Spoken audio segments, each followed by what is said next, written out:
Hello friends, welcome to university academy YouTube channel. आज हम लोग डायोड के बारे में स्टडी करेंगे। उससे पहले मैं आप लोगों को बता देती हूँ कि हम लोगों ने लास्ट क्लास में क्या पढ़ा था। लास्ट क्लास में हम लोगों ने पढ़ा था डिप्लीशन लेयर के बारे में, डिफ्यूज़न प्रोसेस के बारे में, डिफ्यूज़न करंट हमने पढ़ा था। साथ साथ हम लोगों ने बायसिंग देखी थी। बायसिंग कितने तरह की होती है, फॉरवर्ड बायस, रिवर्स बायस। हमने उसमें ग्राफ देखा था जिसमें पोटेंशियल बैरियर हमारा फॉरवर्ड बायस में और रिवर्स बायस में क्या इफ़ेक्ट डाल रहा है।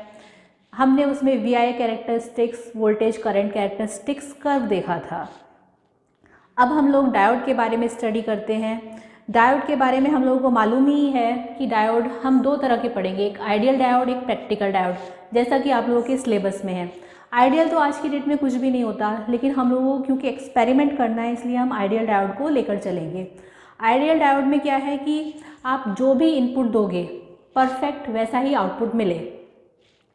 और प्रैक्टिकल डायोड में क्या होगा, जो भी आप इनपुट दोगे आउटपुट थोड़ा सा कम मिलेगा, मतलब उसके नियर अबाउट होगा। ठीक है, क्योंकि वो प्रैक्टिकल है, उसमें कुछ ना कुछ डिफ़िकल्टीज होंगी, परफेक्ट आउटपुट नहीं मिल पाएगा। अब आइडियल डायोड हम मान कर चलते हैं, आइडियली तो कुछ होता ही नहीं है, लेकिन इसमें हम जस्ट एज्यूम करके चल रहे हैं कि हाँ भाई आइडियल में हम जो इनपुट दे रहे हैं एग्जैक्ट हमें आउटपुट वैसा ही मिल रहा है। अब डायोड के बारे में तो हमें पता है, ये एक स्विच की तरह वर्क करता है। जब ये फॉरवर्ड बायस होता है तो ये एक परफेक्ट कंडक्टर की तरह काम करता है, और जब ये रिवर्स बायस होता है तो ये एक परफेक्ट इंसुलेटर की तरह काम करता है। ये एक स्विच की तरह काम करता है, और ये एक यूनिडायरेक्शनल डिवाइस है, मतलब ये 2 टर्मिनल यूनिडायरेक्शनल डिवाइस है। यूनिडायरेक्शन का मतलब क्या है कि करंट एक ही डायरेक्शन में जाएगा, ना तो आगे जाएगा या पीछे जाएगा, एक साथ दोनों डायरेक्शन में कभी नहीं जाएगा। तो अब इसका हम सिंबल पहले देख चुके हैं लास्ट क्लास में, फिर भी मैं आप लोगों को रिकॉल करा देती हूँ। डायोड का जो सिंबल है वो कुछ इस तरह से है हमारा।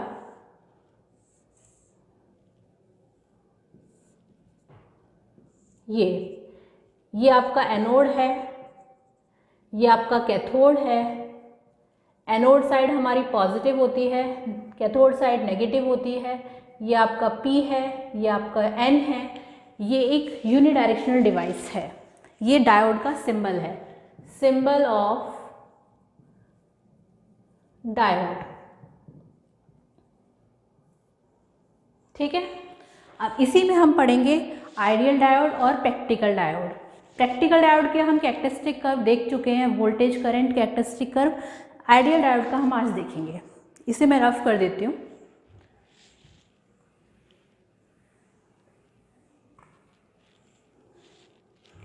अच्छा, आइडियल डायोड क्या है हमारा, ये फॉरवर्ड बायस में, इसका जो फॉरवर्ड बायस में इक्विवेलेंट सर्किट बनेगा वो एक क्लोज स्विच की तरह बनेगा। ये आपका क्लोज स्विच है जो कि शॉर्ट सर्किट कहलाता है। मतलब आइडियल डायोड में स्विच जो है आपका शॉर्ट सर्किट होगा, और ये आपका as a close switch work करेगा, जो कि हमारा ऑफ स्टेट में भी है, मतलब ऑन स्टेट में है। रिवर्स बायस में इक्विवेलेंट सर्किट जो होगा वो ओपन स्विच की तरह वर्क करेगा, और ये हमारा ओपन सर्किट है।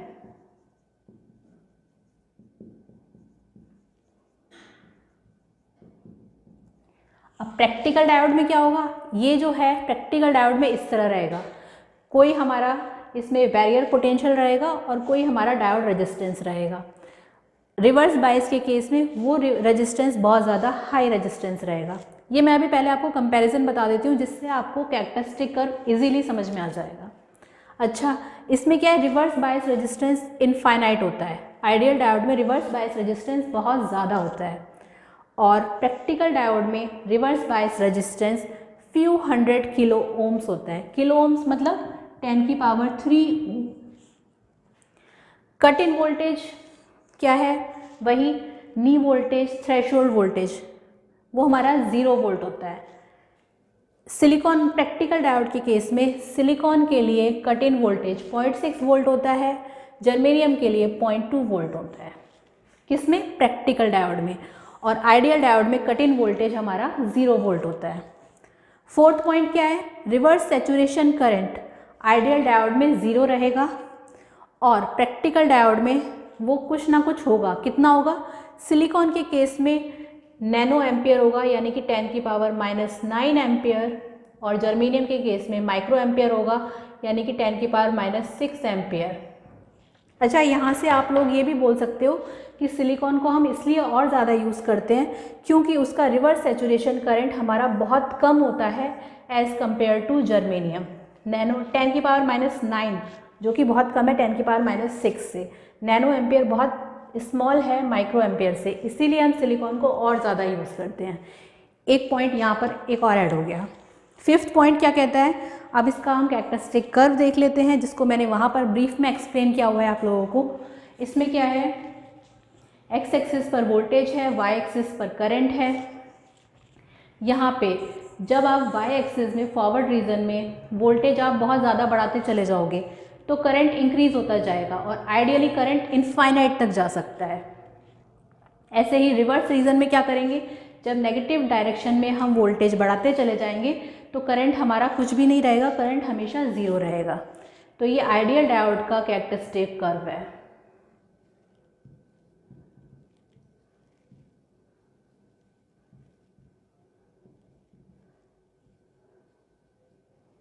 ठीक है, और प्रैक्टिकल डायोड का कैरेक्टरिस्टिक कर्व हम देख ही चुके हैं। इसमें ये नॉन लीनियर ही वर्क करता है और ये कुछ टाइम तक हमें ज़ीरो करंट मिलेगा और एक ब्रेकडाउन वोल्टेज के बाद sudden rise in reverse current होगा। इसको हम यहाँ नी वोल्टेज कहते हैं और कट इन वोल्टेज और थ्रेशोल्ड वोल्टेज कहते हैं। सिक्स्थ पॉइंट क्या है हमारा, कि इसमें आइडियल डायोड के अंदर no voltage drop across diode. क्यों? क्योंकि वोल्टेज हमारा ज़ीरो है।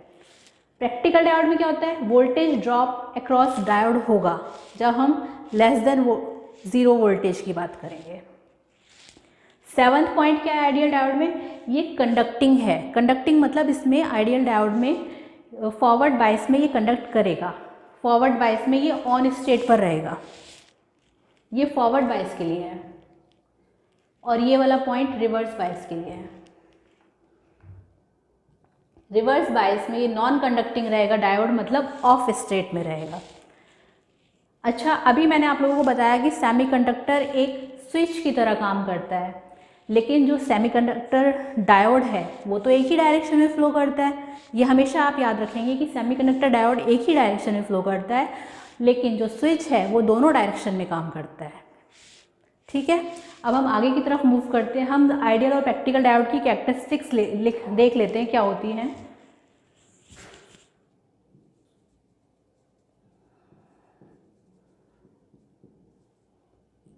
पहले हम बात कर रहे हैं characteristics when ideal diode is forward bias.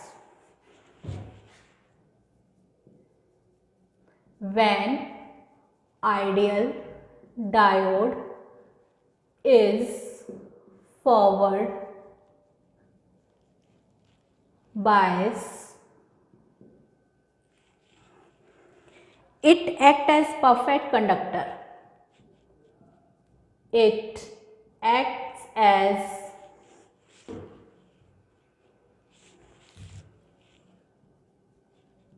perfect conductor with zero resistance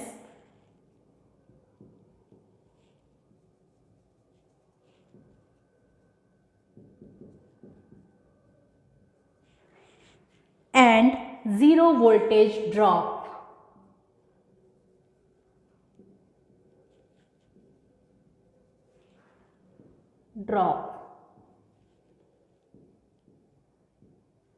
Across it. मतलब आइडियल डायोड एक फॉरवर्ड बायस में जब हम ले रहे हैं तो वो एक परफेक्ट कंडक्टर की तरह काम करेगा। ज़ीरो रेजिस्टेंस और वोल्टेज ड्रॉप उसमें उस टाइम ज़ीरो रहेगा। ठीक है, अब हम बात करते हैं जब आइडियल डायोड को हम रिवर्स बायस में ले रहे हैं। When ideal diode is reverse bias,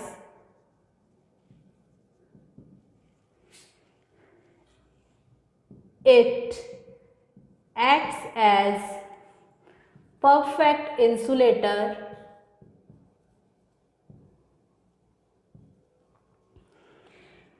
with infinite resistance and zero current through it।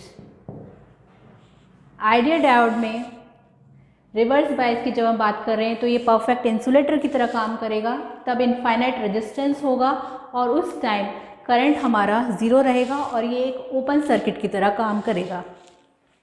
अच्छा, आइडियल डायोड क्या है? It take any current with zero voltage drop. It take any current with zero voltage drop. And इसमें practical diode में क्या होता है?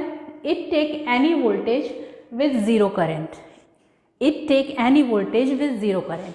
तो ये हमारा आइडियल डायोड है। आपको हमेशा याद रखना है कि आइडियल डायोड में फॉरवर्ड बायस में ये आपका शॉर्ट सर्किट की तरह काम करेगा और एक क्लोज स्विच की तरह, और रिवर्स बायस में एक ओपन सर्किट की तरह काम करेगा और एक ओपन स्विच की तरह। ये प्रैक्टिकल डायोड्स को मैंने इसकी जगह रिप्लेस कर दिया है। बाकी ये वैल्यूज़ याद रखनी है कि इसमें कट इन वोल्टेज ज़ीरो है। ज़्यादातर न्यूमेरिकल्स में यूज़ होगा। सिलिकॉन में ये रहता है 0.6 वोल्टेज और जर्मेनियम में 0.2 वोल्टेज। ये इसकी कैरेक्टरिस्टिक्स हैं आइडियल डायोड के बारे में कि आइडियल डायोड जब फॉरवर्ड बायस होता है तो ये परफेक्ट कंडक्टर की तरह काम करता है फॉरवर्ड बायस में, और जब ये रिवर्स बायस होता है तो ये एक परफेक्ट इंसुलेटर की तरह काम करता है। ठीक है फ्रेंड्स, अब हम लोग डायोड इक्विवेलेंट सर्किट के बारे में स्टडी करेंगे। डायोड इक्विवेलेंट सर्किट में हम क्या देखेंगे कि एक्चुअल जो डायोड होता है उसमें अगर हम डायोड को रिमूव करके कुछ इलेक्ट्रिकल कंपोनेंट्स अगर हम लगा देंगे तो वो एक्चुअल डायोड की तरह ही बिहेव करेगा। वो डायोड इक्विवेलेंट सर्किट में हम स्टडी करते हैं। तो आज का अभी का टॉपिक है हमारा डायोड इक्विवेलेंट सर्किट। इसमें हम क्या करेंगे? डायोड को रिप्लेस कर देंगे कुछ इलेक्ट्रिकल कंपोनेंट से। फिर हम देखेंगे कि जो अब हमारा जो सर्किट बना है वो प्रिडिक्ट करेगा सेम एज डायोड की तरह। इसमें हम तीन तरह के डायोड इक्विवेलेंट सर्किट के नेचर को स्टडी करेंगे। फर्स्ट है हमारा piecewise linear equivalent circuit, second है सिंप्लीफाइड इक्विवेलेंट सर्किट, और थर्ड है हमारा आइडियल इक्विवेलेंट सर्किट। तो piecewise linear equivalent circuit को हम पहले देख लेते हैं।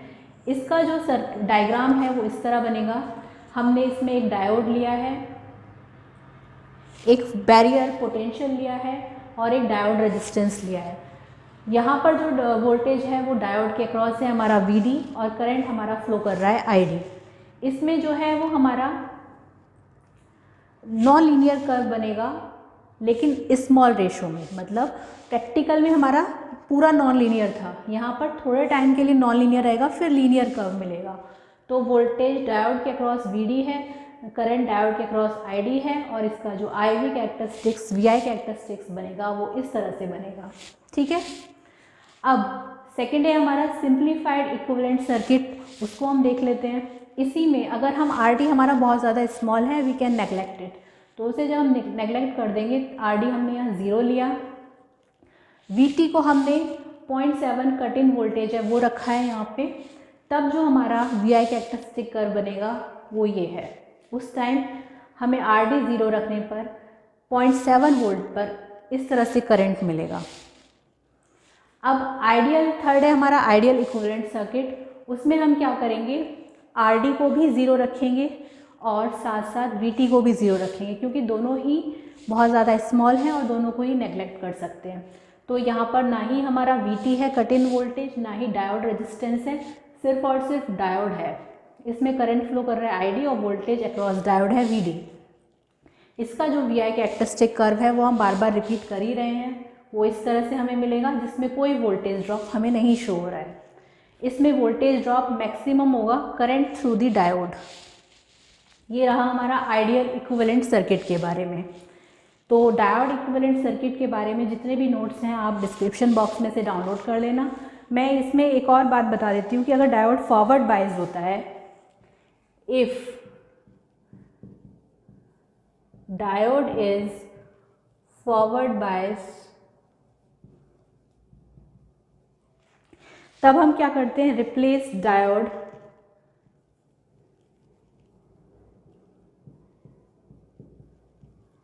With barrier potential, with potential barrier.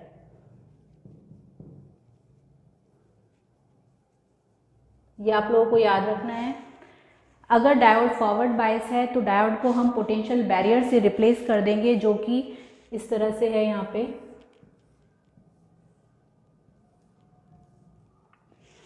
इसे हमने रिप्लेस कर दिया इस तरह से।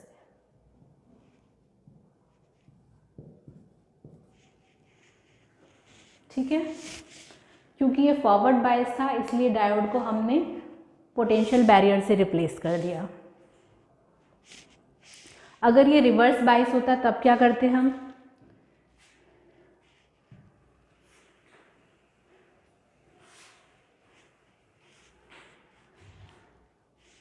if diode is reverse bias,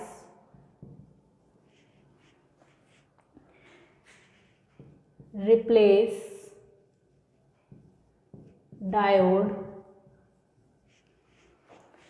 with open circuit।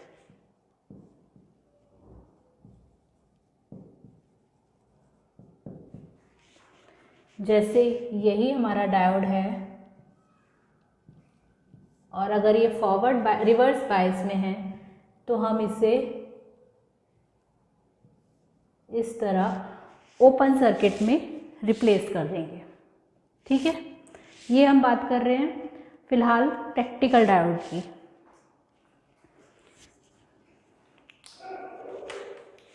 तो ये हमारा सारा रहा डायोड इक्विवेलेंट सर्किट के बारे में।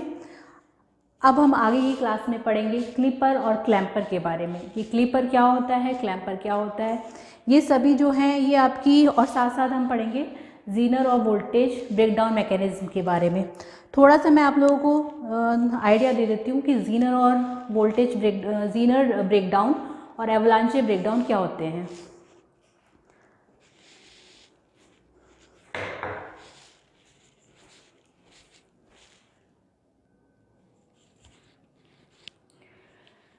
अभी हम स्टडी करेंगे ब्रेकडाउन मैकेनिज्म के बारे में। ब्रेकडाउन मैकेनिज्म जो है वो हमेशा अकर करता है रिवर्स बायस में ही। ये दो तरह के होते हैं, एक होता है आपका जीनर ब्रेकडाउन, एक होता है आपका एवलांचे ब्रेकडाउन। इसमें हम पहले मैं इसके बारे में बता देती हूँ कि होता क्या है। जीनर ब्रेकडाउन जो आप लोगों को फिलहाल याद रखना है कि हमेशा लेस देन 6 वोल्ट पर ही अकर करेगा। मतलब इसमें जो ब्रेकडाउन वोल्टेज है वो हमेशा लेस देन 6 वोल्ट पर ही अकर करने वाला है। ये इसका पहला पॉइंट है। अभी मैं यहाँ पर सिर्फ डिफरेंस बता रही हूँ। और एवलांचे ब्रेकडाउन जो है वो हमेशा ग्रेटर देन 6 वोल्ट पर ही ब्रेकडाउन अकर करेगा। मतलब ब्रेकडाउन वोल्टेज 6 से जब ज़्यादा होगी तो एवलांचे ब्रेकडाउन आएगा, और जब वोल्टेज हमारी 6 वोल्ट से कम होगी ब्रेकडाउन वोल्टेज तो जीनर ब्रेकडाउन अकर करेगा। इसका मैं कैरेक्टरिस्टिक कर्व बता देती हूँ आपको। ये VF, ये IF,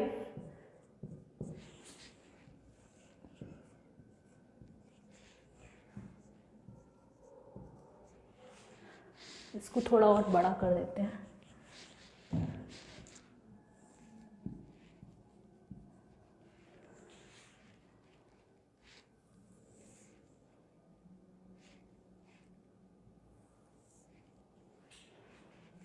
ये इस तरह शो कर रहा है। ये लेस देन 6 वोल्ट के लिए आपका जीनर ब्रेकडाउन,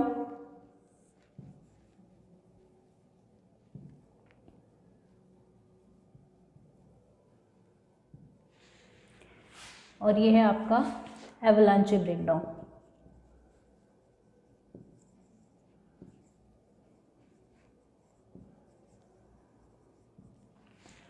ये आपका VI कैरेक्टरिस्टिक कर्व है जिसमें एक्स एक्सिस पर वोल्टेज ली है, वाई एक्सिस पर करंट लिया है, राइट साइड पर फॉरवर्ड रीजन है, लेफ्ट साइड में रिवर्स रीजन है। और हमें पता है ब्रेकडाउन मैकेनिज्म रिवर्स रीजन में काम करता है, इसीलिए हमने रिवर्स कैरेक्टरिस्टिक कर्व ही इसका यहाँ पे शो करा है। एक्स एक्सिस पर आपका फॉरवर्ड वोल्टेज है जिसे VF से डिनोट करा है, ये आपका IR है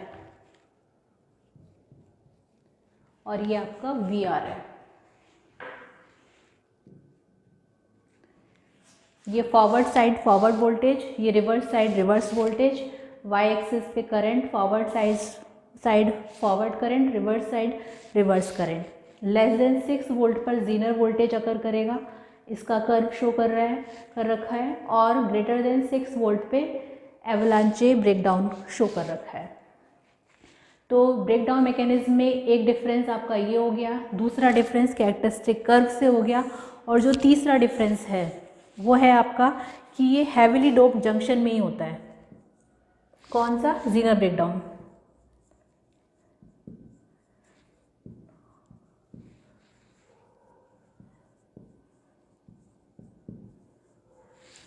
हैविली डोप्ड जंक्शन पर होता है, और एवलांचे होता है आपका लाइट। ये फर्स्ट पॉइंट था, ये सेकंड पॉइंट है, लाइट डोप्ड जंक्शन पर।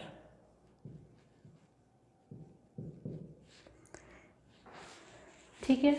थर्ड पॉइंट है, जीनर ब्रेकडाउन में शार्प कैरेक्टरिस्टिक कर्व दिखता है, शार्प कैरेक्टरिस्टिक्स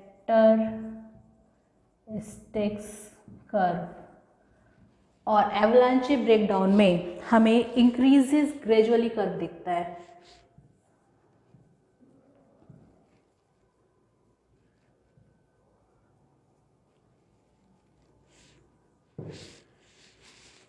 फाइव नंबर में ये क्वेश्चन पूछा जा सकता है कि ब्रेकडाउन मैकेनिज्म के डिफरेंस बताइए, कि जीनर ब्रेकडाउन का क्या और एवलांचे ब्रेकडाउन कैसे एक दूसरे से डिफरेंट है। ये कैरेक्टरिस्टिक कर्व है, आपको यही बनाना है। साथ में आपको बताना है कि ब्रेकडाउन वोल्टेज जब लेस देन 6 वोल्ट होगा तो जीनर ब्रेकडाउन होगा, और ये हैविली डोप्ड जंक्शन में होता है और इसका शार्प कैरेक्टरिस्टिक कर्व बनता है। एवलांचे ब्रेकडाउन जब भी होगा तो ये ग्रेटर देन 6 वोल्ट पर होगा, ये लाइट डोप जंक्शन है और ये इंक्रीजेज होता है ग्रेजुअली। तो अभी आज की क्लास में हम लोगों ने पढ़ा डायोड इक्विवेलेंट सर्किट के बारे में, और साथ साथ हमने देखा कि जीनर ब्रेकडाउन और एवलांचे ब्रेकडाउन कैसे एक दूसरे से डिफरेंट हैं, और ब्रेकडाउन मैकेनिज्म आप लोगों के लिए बहुत ज़्यादा इंपॉर्टेंट है। थोड़ा सा इसके बारे में है हम और स्टडी करेंगे, वो हम लोग नेक्स्ट क्लास में देखेंगे। आज के आप लोग मेरे जो भी मैंने आपको पढ़ाया है, इसके जो नोट्स हैं आप डिस्क्रिप्शन बॉक्स में से डाउनलोड कर लीजिएगा। साथ साथ हमारे इस चैनल को, यूट्यूब चैनल को ज़्यादा से ज़्यादा लाइक करिए, शेयर करिए और सब्सक्राइब करिए, और ज़्यादा से ज़्यादा इस पर कमेंट करिएगा।